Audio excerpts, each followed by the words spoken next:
Hey, everybody, welcome to this episode of Think Business Live. Looking forward to talking to the copy chief guru, Kevin Rogers. Kevin, it's great to have you on the show today. Copychief.com. Think community. As you know, I'm a business coach. I work with people who are successful but stuck. I get them unstuck. This podcast is one platform that I like to use to bring on guests that I can provide you guidance to help you get unstuck. And one area that I always see people are stuck in is in their copy, right? In their writing. I think people have such a difficult time writing today, knowing what to say, how to say it, when to say it, especially as we've just walked through many years of COVID and consumer behavior changing. And over the next decade, it probably changing consistently on a pretty consistent basis. So Kevin Rogers, for the past 7 years, his company has helped almost 4,500 businesses basically learn how to copyright to exceed their revenue goals and to convert clients. And so he's here today to talk to us. What I'm going to ask is everybody just take one thing off the shelf that Kevin's going to share and take the others off when you need it. And Kevin, it's great to have you on the show today. Let's talk about what makes great copy. I would say if I had to say one word, I would say sincerity. Sincerity. And why is it so and well, let me ask you this. Is it difficult or easy for people to be sincere? It's hard. It's hard because a lot of times we think we have to manufacture sincerity, which is counterintuitive. Look, it depends on some factors, right? I always say that for small businesses, we have this unfair advantage of that we're able to get messages out quick and be transparent, share struggles, take people into our process and do things in a way that are fluid, and we can have dialogue with the people who respond. And really, if you achieve that, you'll always know how to be sincere and what to say to people to compel them into your business. Yeah. Bigger companies have legal teams and they have ad agencies and all these channels that make it much harder to get a sincere message out because 100 people are putting their fingers on it and it takes months to get something out. And so if we're flexible and we're fluid, this can be a real advantage. Yeah. So let's dive into that. Flexible and fluid, right? And so, let's talk to that person who doesn't even know how to be flexible, how to kind of enter that space of flexibility, because if they can't be flexible, they can't be fluid, right? Well, what comes first, the chicken or the egg? And so how do you get yourself into a mindset where you can begin to be flexible, to begin to be fluid, so you can actually put your heart into it to be sincere? Yeah. Well, look, we have this great advantage now of having these channels accessible to us, the social media channels.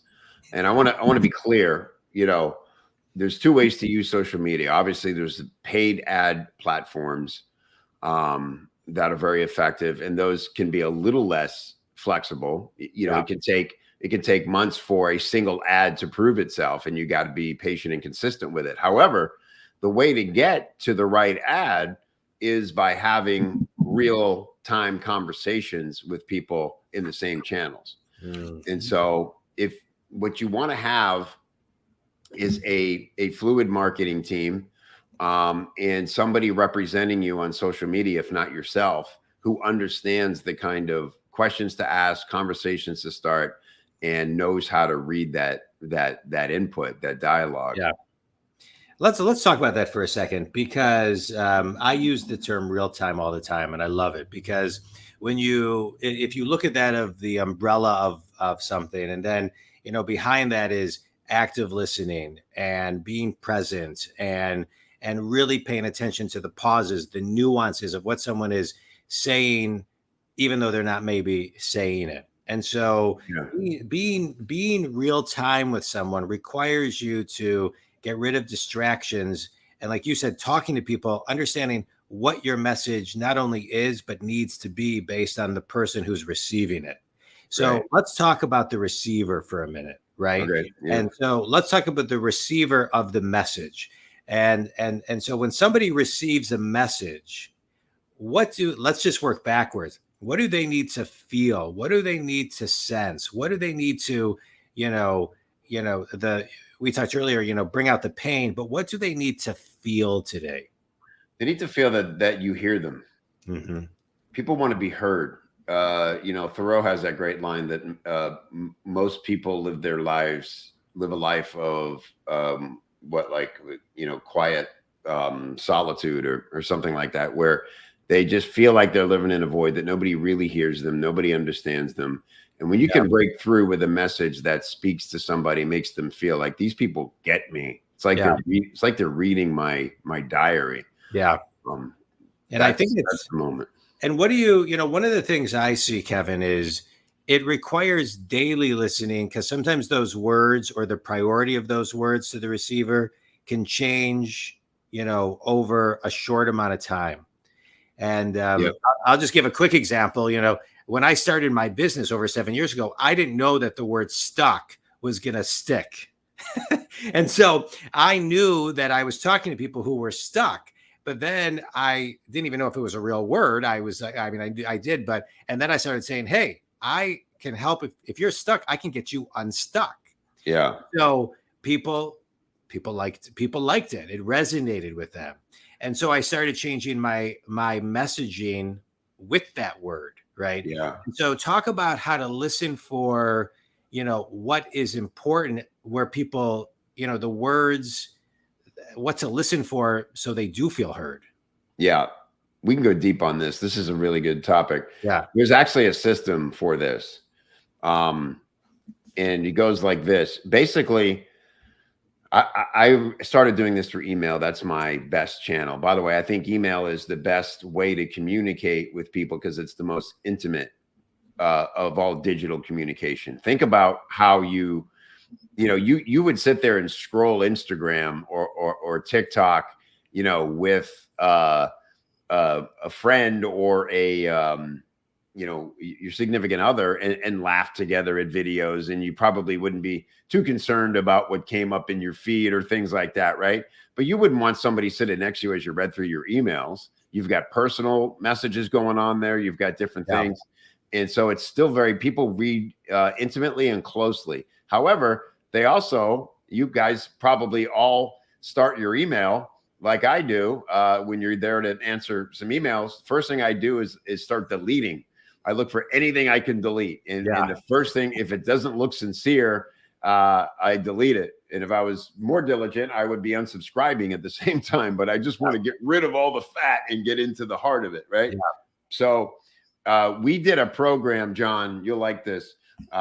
We wanted to launch a new program, but it was a true beta launch. And we wanted to make sure we were speaking to the people who we thought it suited best.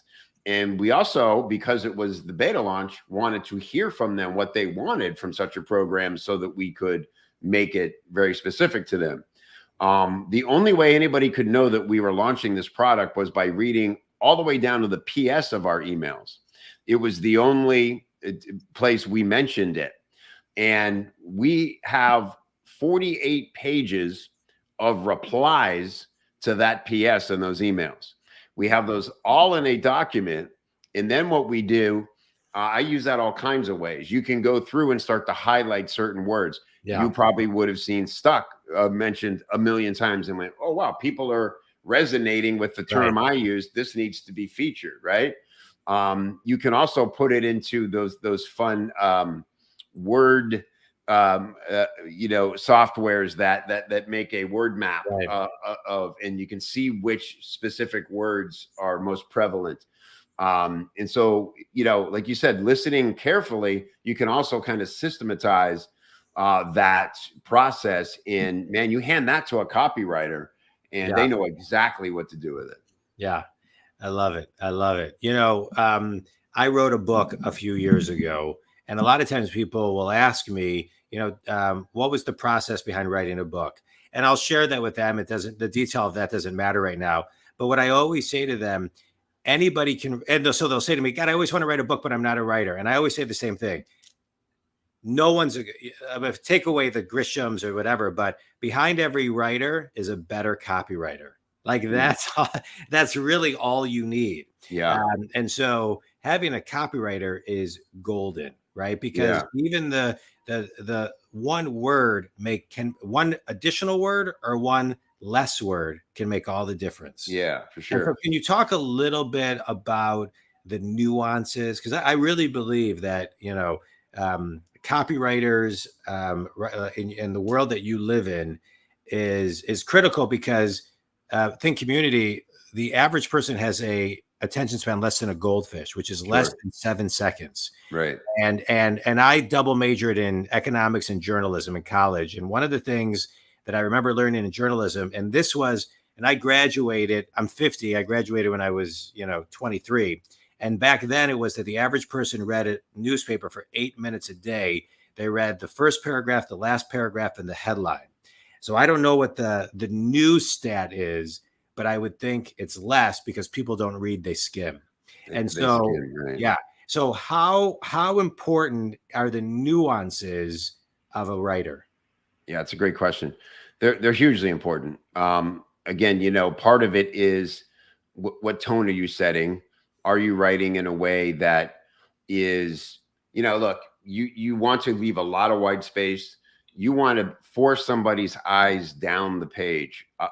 I write a lot of very long Facebook posts, and I just wrote one the other day.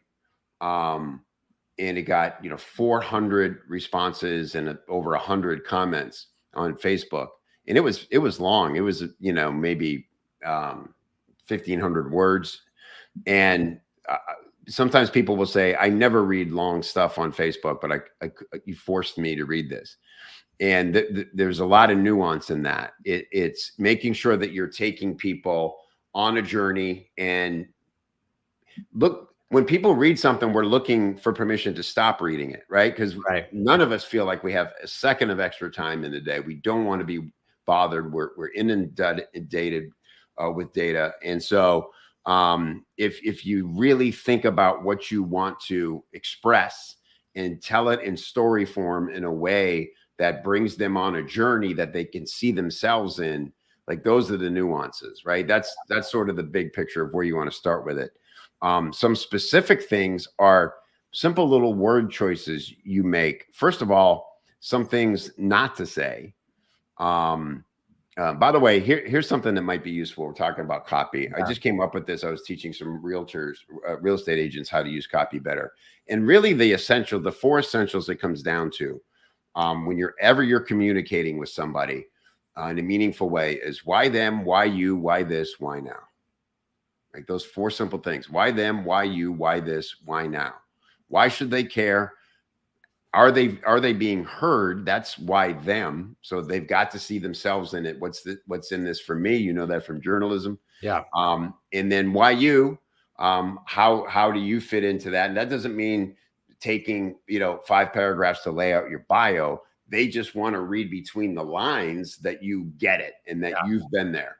And then why are we talking about this? And why is it important right now? Why is it relevant? Right. Right. And so some words, though, that hurt, conversations are words like just.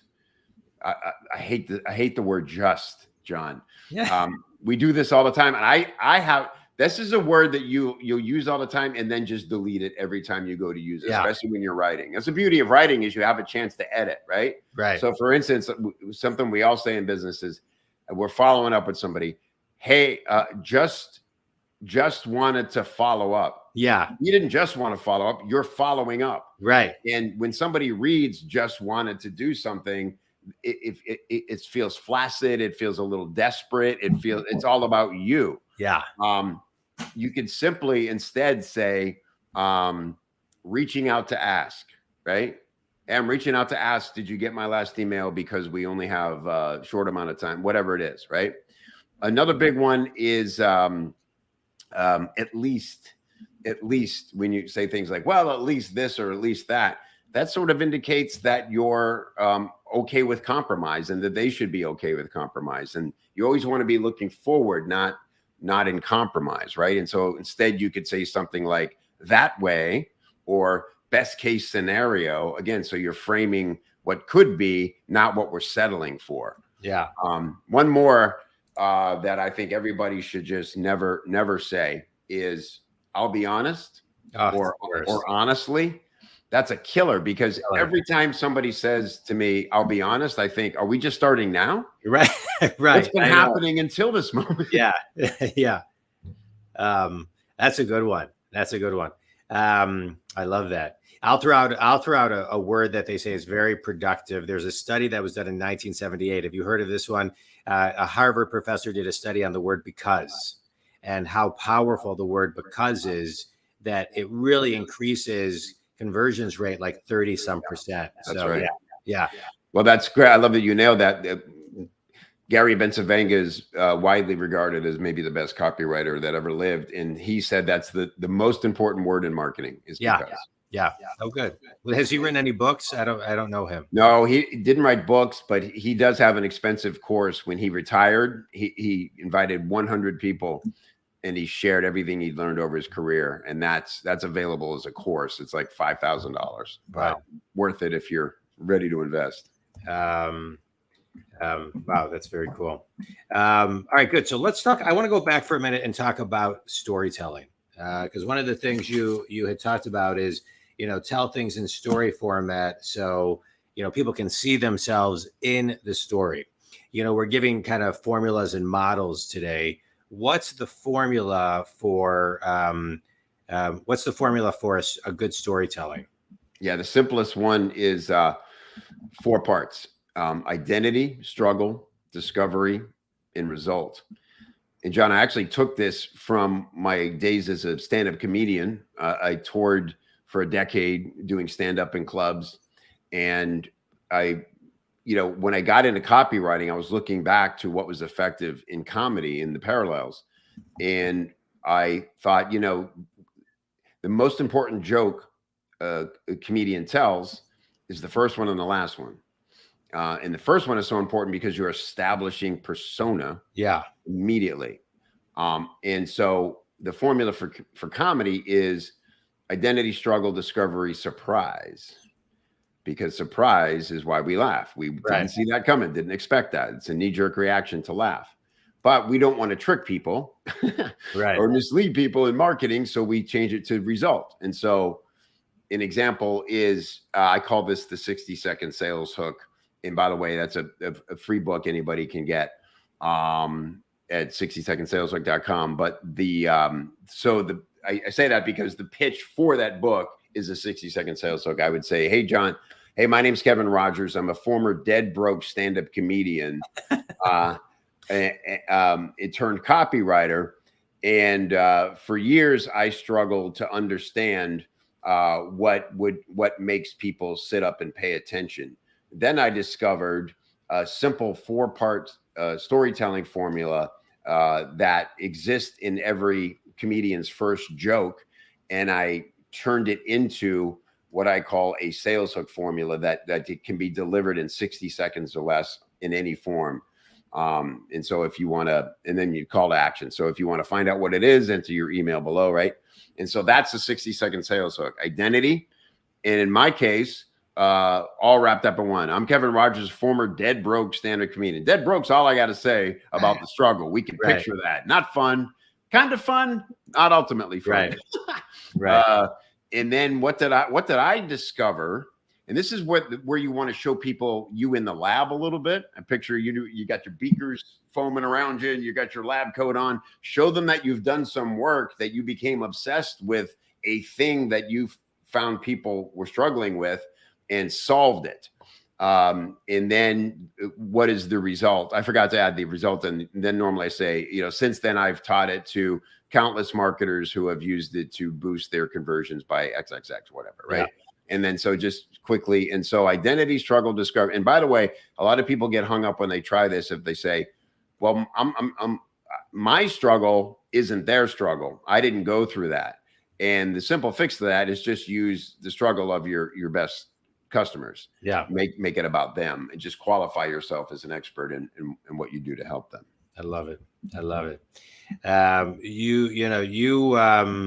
I learned about you through a friend of mine, Karen Larson, who is I don't know if you know Karen. No, I don't. She's a branding specialist. And so she said, "Oh, you gotta check out Copy Chief, the podcast, just everything he does." Awesome. So I saw I've been following you, and I gotta interview this guy for my podcast because your content is such quality. Think Community. There's a podcast it's called Copy Chief Radio, hosted by Kevin Rogers. We found on Apple Podcasts, Spotify, Stitcher, and YouTube. Give everybody a quick visual of that so they can see it. For those who are watching it, on the web. Yeah. Let me ask you a question. What's one thing you have learned from all the guests that you've interviewed on your podcast and their stories? That's a great question. I'll tell you what, my first podcast, I think was my best because it had one question in it. It wasn't the whole podcast, but I would end it with the same question to everybody I interviewed. And I was talking to leaders in marketing and copywriting. And the question was, what's the one thing you've done in marketing that produced the most surprising result? Good question. And it was great because you think about it, those are the nuggets where you thought it was going to do great and it completely tanked, and what you painfully learned from that, or something you threw out on a whim and it exploded and might have changed the whole direction of your business. You never forget those things. And give me that moment. Like, what was the thing you did? Yeah.